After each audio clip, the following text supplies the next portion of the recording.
Okay, in this lesson, we're going to look at using differentiation to find the equations of tangents to curves. We did this for a checking question in a previous lesson. So there's a few things to remember here. I got a blank slide on the next slide here.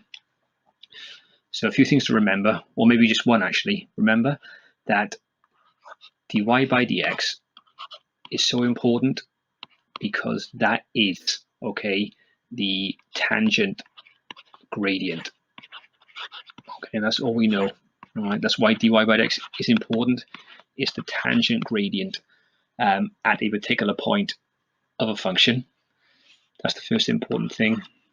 The other thing we're going to need today is the fact that, remember, a tangent is a straight line, and any straight line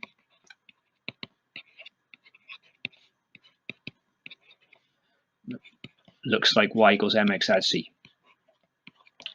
That's all we need to know to solve this sort of problem. So just one example today, then I'll leave you to it. So is example one.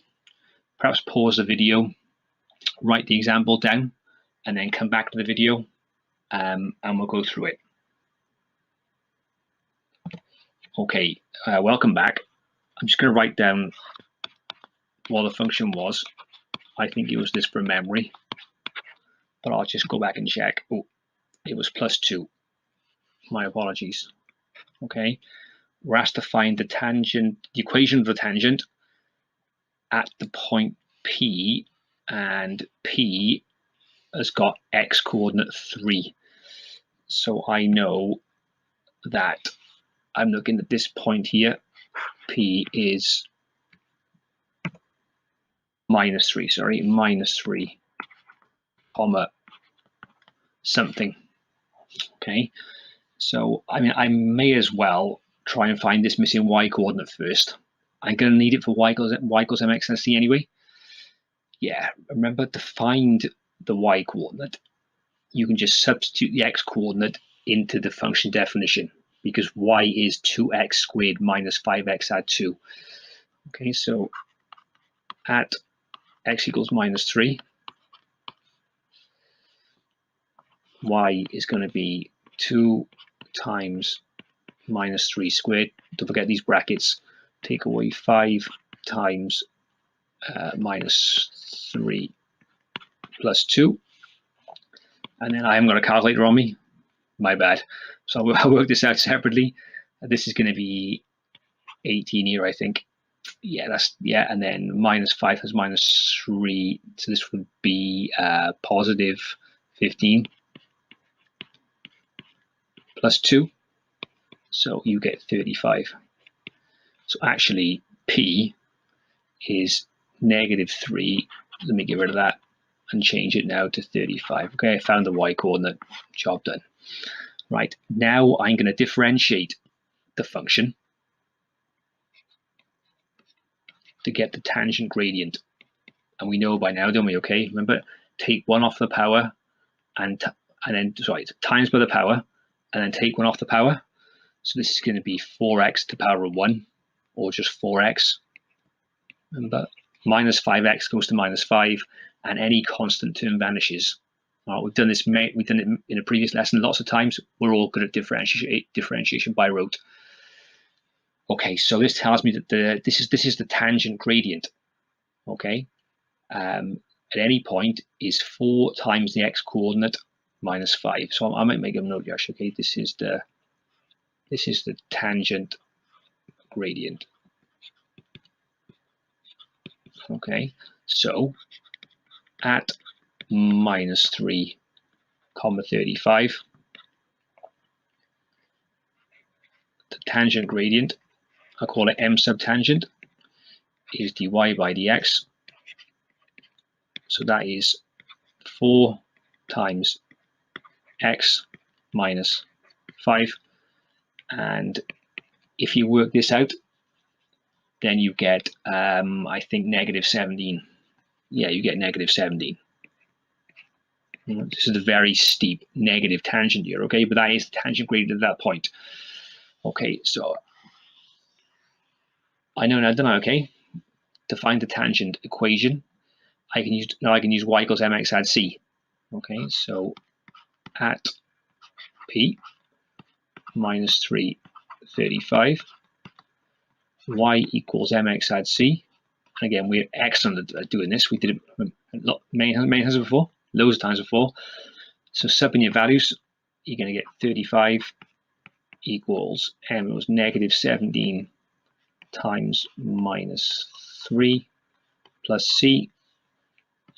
So 35, this is going to be 51 here, I think, plus c. Obviously, I would just subtract 51, and I get c equals negative 16. Okay, so to finish off, I can just say, all right, the tangent has equation y equals mx plus c. I mean, this doesn't look great to me, so I would rewrite this personally as probably 17x plus y plus 16 equals 0. But, just for today, all right, then you can leave your answers in this y equals mx as c form, because in the exam, okay, they'll accept this, or they'll accept this form as well. So I hope everyone gets that there. It's just linking things we've done together before in sequence. So dy by dx, and then y equals mx add c. So for the main task, there's going to be a worksheet. Complete the worksheet, and then come back. Then I will make a second separate video to cover the check-in question. So come back when it's time for the check-in question. Okay, welcome back. Here comes the check-in question now. So it's a bit different to what we've done in the main task, but only slightly different. So if you just pause the video and write the example down, then come back to me and I will run through it. Okay, welcome back. This one looks just like the main task's questions from today, apart from the fact that this is mysterious word here. It doesn't say tangent now, it says the equation of the normal. And you might wonder what a normal is. So I'll tell you, all right, the normal, all right, to a curve is a line that is perpendicular to the tangent. A line that is perpendicular to the tangent. What that basically means is that a normal and a tangent cross at 90 degrees. And that's all we need to know to answer this question now. All right, so I'll write the function down again. It's y equals 2x squared minus 10x. I think it's plus 7. Let me double check. It is at the point P, and then what was that? 3 minus 5. Right, and the good thing is here that we've already got the P. We've already got all the coordinates for P. We've got the y coordinate, so I haven't got to worry about finding the y coordinate. I can just go straight in, all right, and differentiate. So dy by dx for this function is just 4x minus 10. And so at P, remember the tangent gradient is dy by dx, and that is 4 times 3 minus 10, which is positive 2. Okay, but I don't care about the tangent for this question. I care about the normal. Remember now, the normal and tangent are perpendicular. So we can use a fact from coordinate geometry that someone said to me before. Remember that if two lines are perpendicular,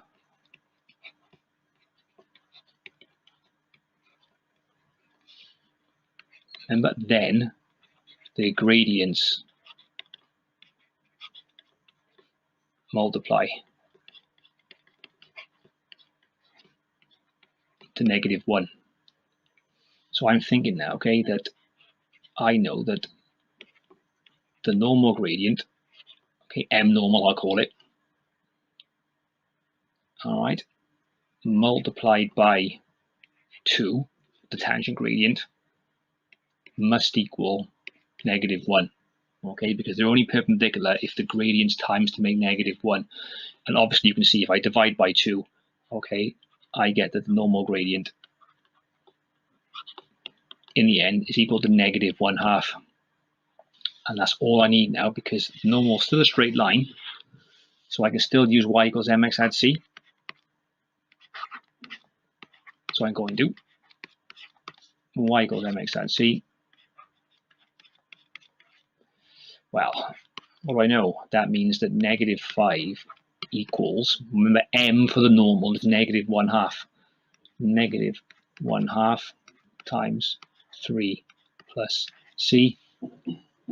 And then you have, when you have -5, I haven't got a calculator, so I'm doing it the long way. -3/2 add c.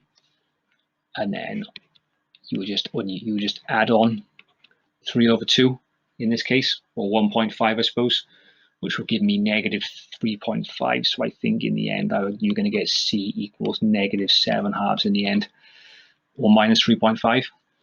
But remember, fractions are preferable to decimals in coordinate equations. So I am done now pretty much, aren't I? All right, so this means that the normal has equation y equals mx plus c. And again, some people don't like this, so they would multiply by probably 2, I suppose. Maybe you haven't got to do this, but I tend to do it. I just think it looks better. And then they don't like all these negatives, so they would take everything over to the left-hand side, and in the end you will get x plus 2y plus 7 equals 0. Remember, in the exam, you're more than allowed to leave it like this, and you would pick up all the marks. So I hope that was quite clear enough. All right, thanks for watching and listening. Stay safe, and see you soon. Thank you.